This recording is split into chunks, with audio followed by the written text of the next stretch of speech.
name's Mark Lillibridge. I was fortunate enough, and it was a dream come true, to play professional sports.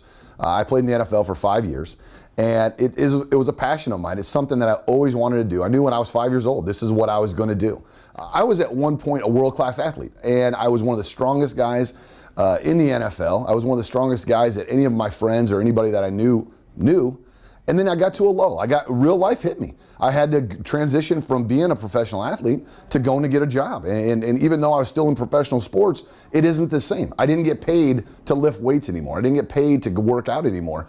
I got paid to write reports and sit behind a computer. But I could feel that low. I could feel I didn't have the drive or the energy to go work out anymore. I didn't have that same competitive spirit. I wanted to be better, maybe doing scouting and writing my reports, but I didn't have that physical drive anymore. And so I think the hard part for a lot of guys is, and especially someone like me, to admit they might have an issue. Okay, when you're a guy's guy, you never want to sit and say, do I have low testosterone? Is this something that could affect me? And part of it was, I didn't know what low testosterone was. I didn't know how it affected me.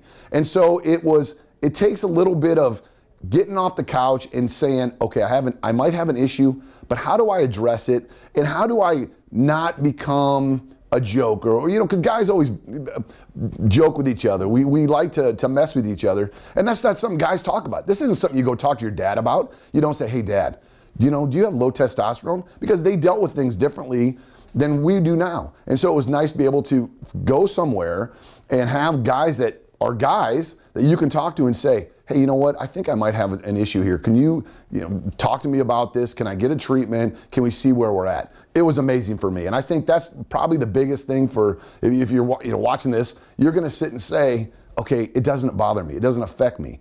But it does. You don't know because you don't know. So go find out. And maybe you don't. Maybe you don't have low testosterone. But maybe you have other issues that are affecting you.